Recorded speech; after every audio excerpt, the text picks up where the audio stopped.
Officer Jason Webb had served with the Boston Police Department for 8 years when he made a decision that would lead to his downfall. He was 33 years of age, responding to a report of a property crime, and firmly believed that the black man entering a unit in a high-end complex could not possibly reside there.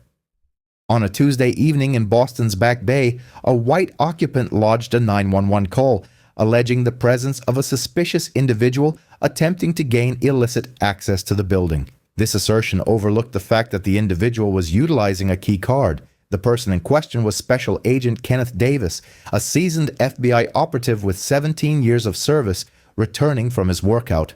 Despite Agent Davis promptly presenting his federal credentials, despite his name being displayed on the mailbox, and despite his key card access, Webb proceeded to arrest him within the confines of his own hallway. This act of judgment would cost the city $7.4 million, end Webb's career, and serve as a stark illustration that even the security of one's own home is insufficient protection when one is black. Before we proceed, please indicate your location. If this is your initial visit, kindly consider subscribing. Narratives such as this warrant dissemination, and your support aids in bringing more truth to light. The Residences at Back Bay is a prestigious apartment complex situated on Commonwealth Avenue, within one of Boston's most esteemed districts. It boasts doorman services, surveillance cameras, key card entry, and a marble-clad lobby. Monthly rentals commence at $4,500 for a single-bedroom unit. It is the abode of physicians, legal professionals, business leaders, and accomplished young professionals. It was 7:15 in the evening on a Tuesday in September. The rush hour commute was drawing to a close. Residents were returning home from their professional endeavors, heading to fitness centers, or ordering prepared meals. The building maintained a state of quietude, security, and routine. Special Agent Kenneth Davis had dedicated 17 years of his career to the FBI. For 17 years, he had tackled cases demanding both physical fortitude and exceptional investigative acumen. He spent 12 years within the Violent Crimes Task Force, pursuing fugitives, resolving kidnappings, and investigating organized criminal activities that spanned state boundaries. Prior to that, he served 3 years in the Organized Crime Division, followed by 2 years in the Bank Robbery Unit. Before these assignments, he orchestrated multi-state manhunt operations. He provided testimony in numerous federal proceedings and personally apprehended armed suspects. His supervisors characterized him as both fearless and meticulous, while his colleagues considered him the agent you wanted by your side during perilous situations. At 43 years of age, Kenneth Davis was recognized as one of the FBI's most proficient investigators of violent crimes. He commanded respect throughout federal law enforcement circles and was entrusted with cases that necessitated both tactical proficiency and strategic foresight. That particular Tuesday evening, Davis was simply returning from his physical exertion. He had departed the FBI field office at 5:30 in the evening, proceeded to a gym located 3 blocks away, and dedicated 90 minutes to weight training and cardiovascular exercise. Now, he was en route to his dwelling to refresh himself, dine, and review pertinent case files for the subsequent day's briefing. He was attired in black athletic shorts, a gray t-shirt from the FBI Academy, damp with perspiration, athletic footwear, and carried a gym bag slung over his shoulder. His apartment key card was in his grasp, and his FBI credentials were stowed within his gym bag. He never ventured out without them. He had been a resident of the Residences at Back Bay for 4 years, occupying Unit 812, a one-bedroom dwelling offering a vista of the Charles River. He had labored assiduously to secure such an accommodation. His name was inscribed on the lease agreement, on the mailbox, and within the building's security system. He had exchanged greetings with the doorman on literally thousands of occasions. He entered the building's lobby, acknowledged Michael. The evening doorman utilized his key card at the security barrier and proceeded to the elevator. It was a typical Tuesday, a standard evening of returning home. However, an individual on the 6th floor was monitoring the security camera feed, and they disapproved of what they observed. Patricia Wentworth, age 58, had resided at the Residences at Back Bay for 12 years. She owned a unit on the 6th floor and served on the building's Resident Advisory Committee. She was retired, affluent, and possessed an excess of leisure time, which she often devoted to concerns about building security. She spent considerable periods observing the lobby's security camera feed from her apartment. Ostensibly, she convinced herself it was a matter of safety. In reality, it stemmed from a desire for control, an undercurrent of fear, and an unacknowledged prejudice. That evening, Patricia was observing the feed when she noted Davis's entry into the lobby. A black man, clad in athletic attire, carrying a gym bag, and visibly perspiring. She did not recognize him, despite his 4-year residency. In her perception, he did not present the appearance of someone who belonged in such an upscale building. She watched him swipe his keycard, clear evidence of authorized access. She observed him proceed to the elevator, a perfectly normal action for a resident. Nothing about his conduct suggested criminal intent or posed a threat. Yet Patricia's prejudiced mindset had already formulated a conclusion. A black man. Therefore, he must not reside here. He must be attempting an illegal entry. Perhaps he pilfered a key card. Perhaps he is surveying apartments. It is imperative to contact the authorities. She lifted her telephone and dialed 911. I am calling from the residences at Back Bay, located on Commonwealth Avenue. There is a person of interest who has just entered our building. A black male, approximately 40 years of age, wearing workout clothing and carrying a bag. I suspect he is attempting to gain unauthorized access to apartments. The dispatcher posed standard inquiries. Did he employ force? Was a lock breached? No, but he utilized a key card to enter. I do not recognize him. He does not reside here. Madam, if he possesses a key card, he most likely has legitimate access. I have resided here for 12 years. I am aware of who belongs and who does not. This individual is suspicious. The call was logged and dispatched. Probable burglary in progress. The residences at Back Bay, 145 Commonwealth Avenue. A black male, approximately 40 years of age, dressed in athletic attire, carrying a bag, reported as a suspicious person by a resident. Officer Jason Webb was 6 blocks away when he intercepted the transmission. Do you believe residents should face repercussions for contacting the police on their neighbors based solely on racial prejudice? Share your perspective below. Jason Webb had been a member of the Boston Police Department for 8 years. During that tenure, he had amassed a record that painted a clear picture. 15 complaints. 13 of these involved stops or arrests of black individuals in affluent neighborhoods, where Webb questioned their right to be present. A black postal carrier delivering mail was detained by Webb for 30 minutes, during which he demanded proof of his employment with the USPS. A black woman attempting to enter her own condominium building was questioned by Webb for 15 minutes before she could establish her residency. A black businessman walking to his vehicle had his license plates run by Webb, who assumed the vehicle was stolen. It was not. Webb exhibited a discernible pattern. He perceived black individuals in affluent white enclaves and immediately presumed them to be criminals. 6 complaints were substantiated, resulting in written reprimands and mandatory retraining. 7 were dismissed without any disciplinary action. His supervisors noted his dedication to safeguarding affluent neighborhoods, while also acknowledging his tendency to question residents without sufficient justification. These observations, however, never translated into tangible consequences. When Webb heard the dispatch concerning the residences at Back Bay, his mind immediately formulated a narrative. Burglary in progress, black suspect, upscale building. This was a significant development. This had the potential to be a noteworthy apprehension. He arrived at the building at 7:18 p.m., parking directly in front. He entered the lobby, where Michael, the doorman, was stationed at his desk. Officer, may I be of assistance? I am investigating a report of a burglary suspect. Black male, athletic attire, carrying a bag. Michael's brow furrowed. That sounds like Mr. Davis from Unit 812. He has just returned from the gym. He has resided here for years. I must investigate. Which floor? The 8th floor, sir, but he is a resident. He is with the FBI. Webb disregarded his statement and proceeded to the elevator. In his estimation, the doorman was either mistaken or complicit. A black man in a luxury building claiming to be FBI. Highly improbable, likely a cunning criminal. He ascended to the 8th floor. Davis had just reached his apartment door, Unit 812, when the elevator doors opened with an audible ding.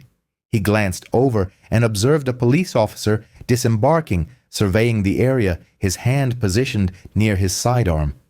A wave of apprehension washed over Davis. He immediately understood the gravity of the situation. He had witnessed this scenario far too often. He withdrew his keycard to unlock his door. The man turns as he's called out. The body cam view approaches slowly. "Stop right there. Keep your hands visible." Davis froze, his keycard mere inches from the lock. He slowly turned to face Webb, raising his hands to chest level. The man appeared perplexed, his hands elevated. "What is the problem?" "I'm simply securing my door. You're under arrest. We received a report of someone attempting to burglarize this building." A familiar surge of anger and disbelief coursed through Davis. "Burglarize? I reside here. Unit 812. My name is on the lease. It is on the mailbox downstairs. I utilized my keycard to enter the building, but Webb had already made his determination. A black man in a building where a resident had indicated he did not belong. A keycard could have been stolen. Claims of residency could be fabricated. This aligned with the profile of a sophisticated burglar. The man slowly reaches into his pocket and produces an FBI badge. Burglarize. I reside here. FBI Special Agent Davis. Davis deliberately and with visible movements reached into his gym bag. He retrieved his FBI credentials, a black leather case, a gold badge, and an identification card clearly displaying his photograph name and badge number. He held it aloft, his other hand still raised. Webb glanced at the badge. Davis anticipated an apology, the swift realization of a grave error, the termination of this harrowing experience so he could finally shower and eat. However, Webb's jaw tightened. Anyone can purchase a badge online. Turn around and place your hands behind your back. It's legitimate. Make a call. Verify it. Do not exacerbate this situation. I stated, turn around. I will determine what is verified. This is precisely where bias supersedes all reason. Officer Webb had responded to a call concerning a black man in an upscale residential building. Upon arrival, he observed a black man. In his mind, this confirmed the initial report. The FBI credentials were not perceived as evidence of legitimacy. Rather, they were deemed either fraudulent, stolen, or inconsequential. This was because Webb could not envision a black man legitimately residing in an apartment with a monthly rent of $4,800 in Back Bay. Should law enforcement officers be obligated to confirm residency prior to apprehending individuals in their own residences? Please share your thoughts. Officer Webb, maintaining a controlled tone, read the nameplate. These are legitimate FBI credentials. I am Special Agent Kenneth Davis. I have resided in Unit 812 for 4 years. My name is on the lease, the mailbox, and the building's security system. The doorman is aware of my presence. I possess my key card. You can verify all of this in 2 minutes by contacting building management or inquiring at the front desk. Webb produced his handcuffs. We will verify it at the station. At the station, I am standing at my own apartment door. Examine the mailbox. Review the lease. My driver's license corresponds to this address. Turn around. Check the mail in the slot right there. It is addressed to Kenneth Davis, Unit 812. Consult the resident directory downstairs. Contact building management. Do not proceed with this. I stated, turn around. By this point, other residents had emerged from their apartments, drawn by the commotion. An elderly white couple from Unit 810, a young white woman from Unit 814. They stood in their doorways, observing. The woman from Unit 814 spoke up. Officer, that is Ken. He lives there. I've been his neighbor for 2 years. The elderly gentleman from Unit 810 nodded in agreement. We see him frequently. He's very quiet. Never any issues. Webb ignored them. Sir, this is your final warning. Hands behind your back. Davis looked at his neighbors, at his apartment door, 6 feet away, at the key card still in his hand that unequivocally proved his authorized access. He had been an FBI agent for 17 years. He had apprehended murderers, fugitives, and violent criminals, and now he was on the verge of being arrested for returning home from the gym. "I am complying under duress," Davis stated loudly, ensuring his words resonated throughout the hallway. "I am Special Agent Kenneth Davis, FBI. I reside in Unit 812. My name is on the lease and the mailbox. I have keycard access to this building. This officer is arresting me for entering my own domicile while black. Everyone present is a witness." Webb seized Davis's arms and pulled them behind his back. The handcuffs clicked shut securely. The metal bit into Davis's wrists, still sore from his workout. The woman from Unit 814 had her phone out, recording. "This is wrong. He lives here." Webb marched Davis toward the elevator. As they passed Davis's apartment door, Webb cast a glance at it, plainly visible. A small nameplate next to the door read, K. Davis. Webb registered its presence and continued walking. They descended in the elevator to the lobby. Michael, the doorman, rose immediately upon observing Davis in handcuffs. "Officer, what are you doing?" "That is Mr. Davis. He is a resident. I informed you that he resides here." "Step back, sir. But he is with the FBI. He has lived here for 4 years. His name is in our system." Webb disregarded him and escorted Davis to the patrol vehicle. Residents in the lobby stood in stunned silence watching. Some held phones aloft, recording. Davis sat in the rear of the patrol car, handcuffed, observing through the window as Michael, the doorman, emerged, attempting to explain, watching as other residents gathered, confused and irate, observing his building, his home, recede from view as Webb drove away. Why do some individuals perceive black people in upscale residences and assume they must be criminals? Offer your commentary. The journey to the police station lasted 16 minutes. Davis spent the time meticulously documenting every detail in his mind.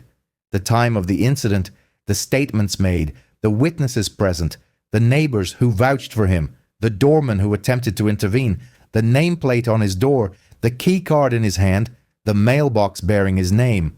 All of it had been disregarded. They arrived at the station. Webb escorted Davis inside, still handcuffed, past the booking desk where a sergeant looked up with immediate concern. "Webb, what do you have?" A burglary suspect, apprehended attempting to enter apartments at the residences at Back Bay. Sergeant Marcus Robinson, one of the few black sergeants in the department, slowly stood, his gaze fixed on Webb. Attempting to enter apartments? He was at an apartment door with a key card. Robinson's eyes narrowed. "Did you verify whether he resided there?" The resident who called stated he did not belong. "That is not the question I posed." "Did you verify?" Davis spoke with distinct clarity. "Sergeant Robinson, I am Special Agent Kenneth Davis, FBI, Violent Crimes Task Force, Boston Field Office. I reside at the residences at Back Bay, Unit 812. I've resided there for 4 years. Officer Webb apprehended me in my own hallway as I was returning from the gym. My name is displayed on my mailbox, on my apartment door, and within the building security system. My key card granted me authorized access. The doorman confirmed my identity. My neighbors confirmed my identity. Officer Webb disregarded all of this and proceeded with my arrest nonetheless." Robinson's expression hardened. "He displayed identification to you." Webb produced the FBI credentials from his pocket, claims to be FBI. Robinson took the credentials and examined them. He had been a police officer for 20 years and had collaborated with federal agents. He was familiar with the appearance of authentic FBI credentials. These were genuine. "Webb, these are legitimate. They could be counterfeit. They are not counterfeit." Robinson looked at Davis.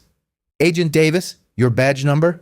Davis recited it along with his supervisor's name and the Boston Field Office telephone number. Robinson picked up the telephone and contacted the FBI. Confirmation was received within 90 seconds. Special Agent Kenneth Davis, actively serving, Violent Crimes Task Force, 17 years of service. Home address confirmed at the residences at Back Bay, Unit 812. Robinson concluded the call and contacted the building's management company.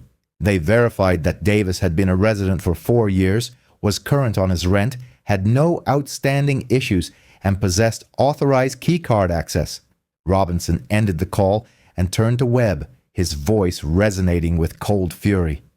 You arrested an FBI agent in his own residence after his neighbors vouched for him, after the doorman informed you he lived there. You failed to verify his residency. You did not check the mailbox. You did not consult building management. You simply saw a black man and concluded he did not belong. The 911 caller was mistaken, and you failed to verify before applying the handcuffs. Robinson personally unlocked the handcuffs. Agent Davis, I offer my deepest apologies. This is utterly unacceptable. Davis rubbed his wrist, the red marks clearly visible. I require the body camera footage. I require the recording of the 911 call. I require witness statements from my neighbors and the doorman. I wish to speak with Internal Affairs immediately, and I demand to know the identity of the individual who placed that 911 call. A captain arrived. Catherine Walsh, a veteran of 25 years who had been actively combating racial profiling for an extended period. Agent Davis, I am Captain Walsh. What transpired this evening should never have occurred. Davis's voice, though controlled, was firm. Captain, I am an FBI agent. I have resided in that building for 4 years. I pay $4,800 per month in rent. My name is on my mailbox. I possessed a key card. The doorman recognizes me. My neighbors vouched for my presence, and I was apprehended in my own hallway because a prejudiced resident deemed me suspicious, and Officer Webb accepted her assertion without verifying a single fact. Walsh turned to Webb. Badge and weapon. Administrative leave. Now, Captain, I was responding to a 911 call. You arrested a man in his own home without verifying residency. Surrender your badge. Webb handed them over, finally comprehending the magnitude of his actions. Should officers face automatic dismissal for apprehending individuals in their homes without verifying residency? Please share your thoughts. Within 4 hours, the videos had gone viral. The neighbor from Unit 814 had uploaded her hallway footage. Other residents posted lobby footage depicting Davis being escorted out in handcuffs. The doorman, Michael, posted on social media regarding his efforts to prevent the arrest. FBI agent arrested in his own apartment building hallway. Black federal agent handcuffed at his door after displaying badge. Officer claims anyone can buy a badge online. Boston cop arrests FBI agent in his home despite neighbors vouching for him. The ensuing outrage was explosive. The FBI issued an official statement. The NAACP demanded accountability. The Department of Justice initiated a civil rights investigation. The residences at Back Bay issued an apology and commenced an inquiry to identify the resident who made the erroneous 911 call. The lawsuit named Officer Jason Webb, the Boston Police Department, Patricia Wentworth, the resident who placed the 911 call, and the residences at Back Bay.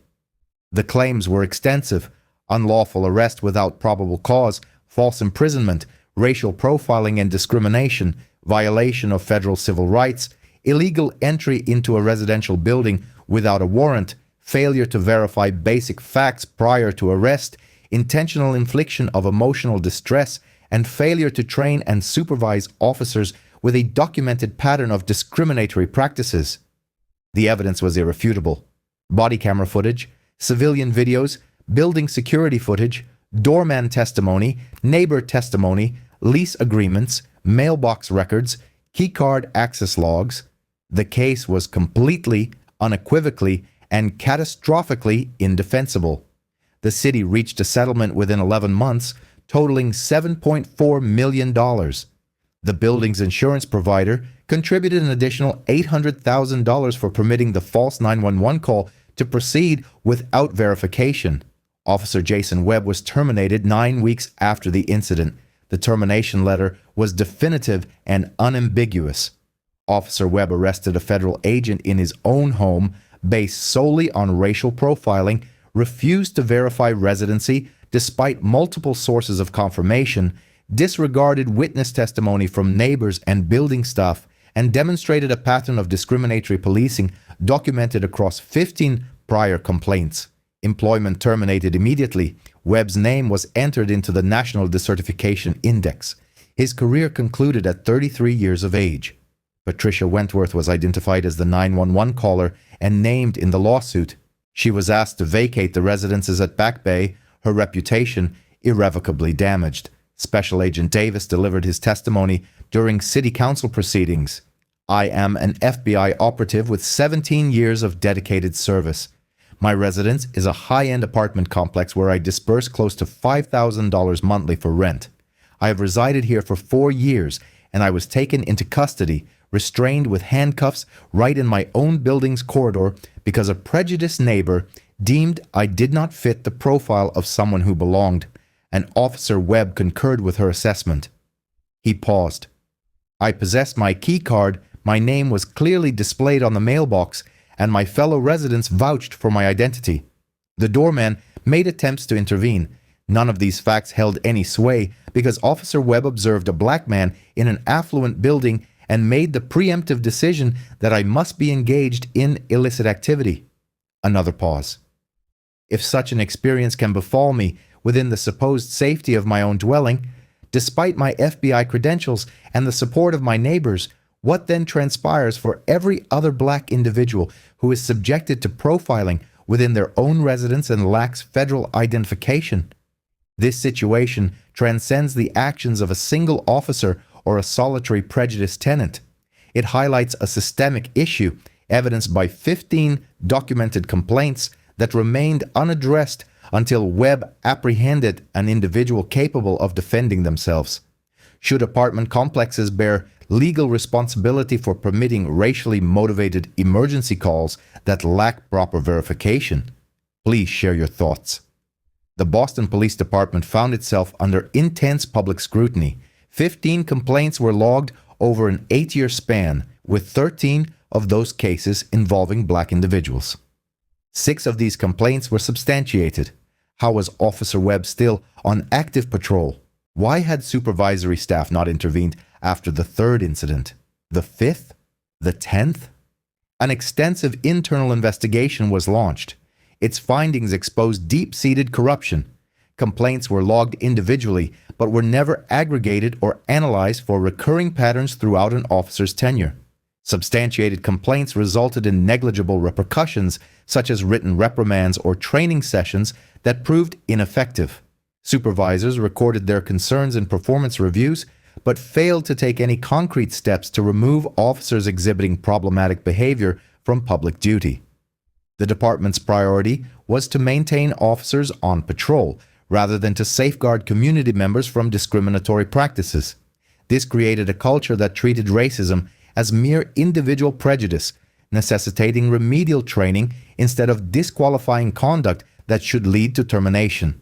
The Department of Justice's Civil Rights Inquiry corroborated these findings and identified analogous patterns involving numerous other officers. Comprehensive reforms were subsequently announced. These included mandatory reassignment to desk duty for any officer accumulating 3 or more substantiated complaints related to discrimination. Immediate dismissal would be enforced for officers with 5 or more discrimination complaints, irrespective of whether they were substantiated.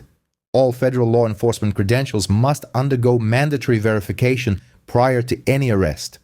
Consultation with building management is now required before apprehending individuals for trespassing or burglary within residential properties. Body camera footage from all arrests must be reviewed within 24 hours. An independent civilian review board with subpoena powers will be established.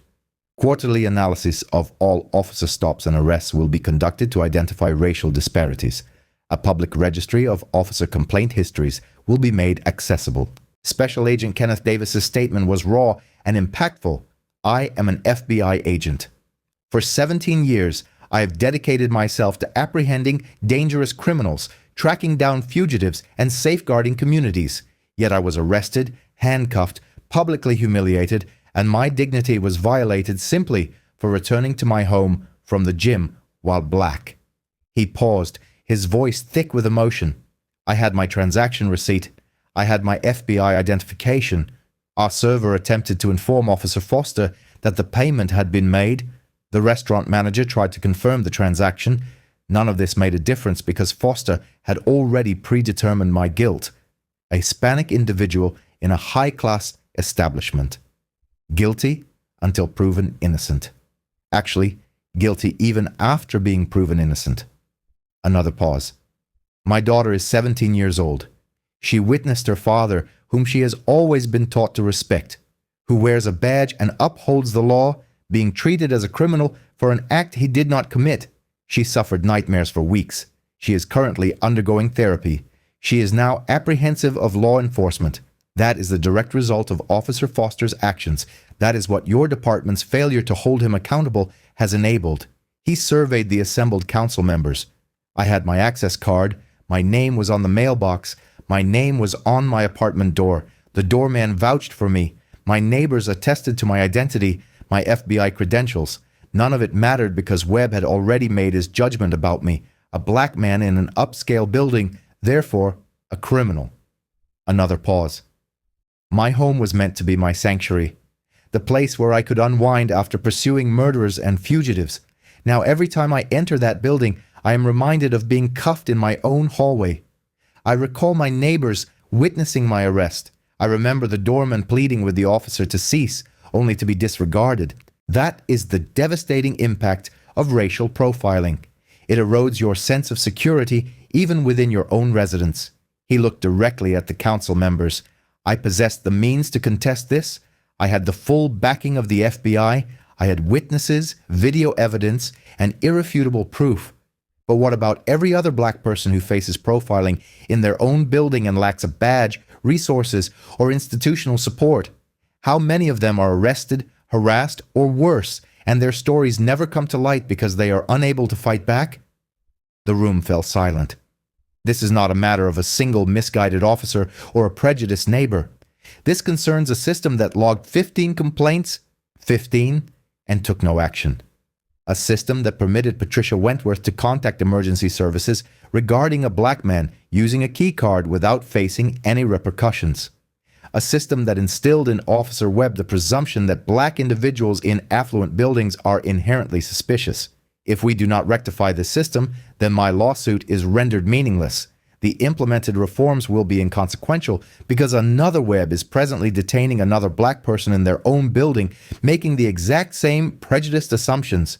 Should police departments be subjected to federal oversight after failing to discipline officers with multiple discrimination complaints? Share your verdict. This was not merely an unjust arrest. It was concrete evidence that for black individuals, even their own homes are not immune to the pervasiveness of racism. Kenneth Davis had his key card, his name prominently displayed on the mailbox, and his name affixed to his apartment door. 4 years of residency, current rent payments, the doorman's endorsement, neighbors' corroboration, and his FBI credentials. None of it proved sufficient because Patricia Wentworth perceived a black man and initiated a 911 call.